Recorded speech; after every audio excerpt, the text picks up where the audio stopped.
হবিগঞ্জ শহরের ইতনাবাদ আবাসন এলাকার এই বাড়িটির মূল অলংকারই হচ্ছে গাছগাছালি।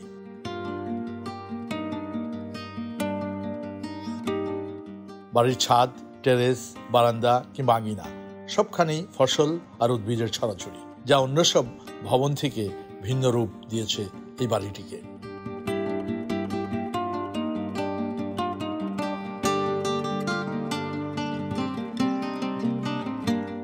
সবুজ এই কাননের কেন্দ্রবিন্দু ছাদ। 2350 বর্গফুট আয়তনের পুরোটা জুড়েই এই ফল ফসলের উদ্যোক্তা মনির হোসেন। বোঝা যায় ফলের প্রতি বিশেষ ঝোঁক রয়েছে তার। 25 জাতের প্রায় 700-এর উপরে ড্রাগন ফলের গাছ রয়েছে এই ছাদে। ড্রাগনের সুবিধাটা হলো আপনাকে কম পরিশ্রমে ভালো রেজাল্ট দিবে। তার মতে ছাদ কৃষির জন্য উপযুক্ত ফলই হচ্ছে ড্রাগন, সাইট্রাস জাতীয় ফল আর আনার। যে লক্ষ্যে এবারই প্রথম 19 জাতের আনারের গাছ সংগ্রহ করেছেন। তার মতে আনারের ভালো ফলন পেতে দরকার পরিচর্যার ব্যাপারে খুব বেশি গুরুত্ব দেওয়া।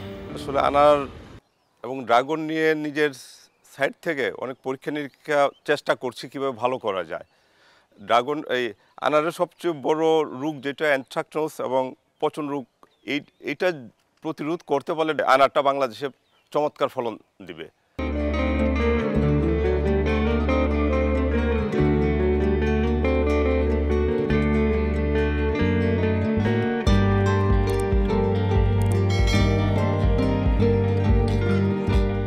এটি দোতলার বসবার ঘর। ঘরের ভেতরে এবং বারান্দায় দেখা মিলল নানা রকম শৌখিন গাছ। দেশ বিদেশের এসব অর্নামেন্টাল উদ্ভিদের প্রতি বেশি আগ্রহী মনির হোসেনের স্ত্রী মাহমুদা আক্তার জলি। এগুলোকে অ্যাগলোনিমা বলে। মূলত থাইল্যান্ড থেকে মোটামুটি ইমপ্রুভ হয়। আর আমরা দেশীয় সেলার থেকে নেওয়া হয়। আচ্ছা, এগুলো এক একটা এক এক রঙের না? হ্যাঁ, এক এক রঙের।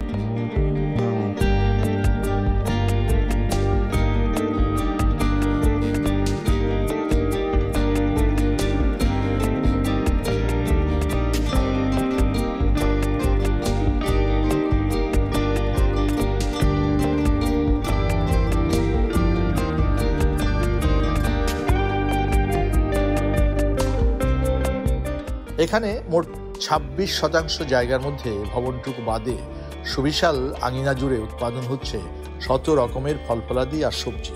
শহরের ভেতরেও এমন ঘন ফসলি আয়োজন সৃষ্টি করেছে এক গ্রামীণ আবহ।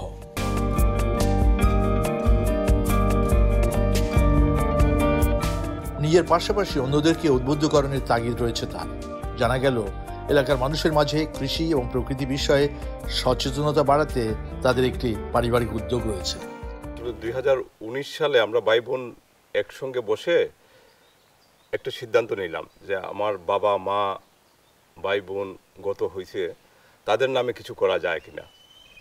তো এরপরে যেহেতু আমি গাছ প্রেমিক বা গাছ ভালো লাগে, তাদের প্রস্তাবনা দিলাম যে সবাই মিলে আমরা একটা ট্রাস্ট করতে পারি।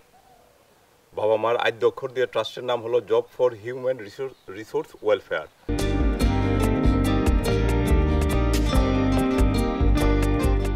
এখন এই এলাকার অনেক ভবনের উপরেই ছাদ কৃষির দেখা মেলে, যা গত কয়েক বছরে সম্প্রসারণ হয়েছে। এক্ষেত্রে গণমাধ্যমের ভূমিকার কথাও তুলে ধরলেন তিনি। আসলে বাংলাদেশের আপনার হাত ধরে ছাদ কৃষি বলেন একটা বিপ্লব ঘটে গেছে। যেখানে যাই আপনার নাম মানে সগর্বে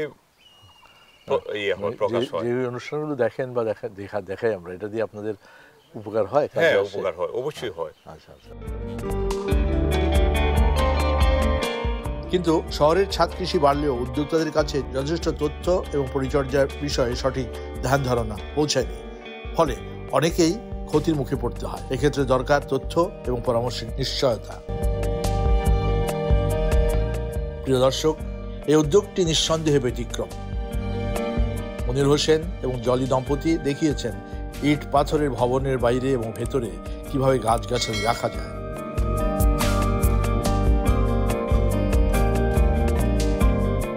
তারা দেখিয়েছেন বাসস্থানকে শতভাগ বাণিজ্যিক কাজে ব্যবহার না করে কিছু অংশ অন্তত অঙ্গসজ্জা হিসেবে উদ্ভিদকে ব্যবহার করা যায়।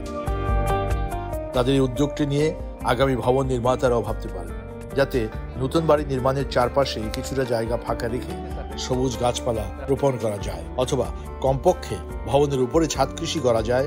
তাহলে আজকের দিনে নগরায়নে সবুজের যে ঘাটতি সৃষ্টি হয়েছে তা অনেকটা কমে আসবে, যা আমাদের জন্য হয়ে উঠবে কল্যাণকর।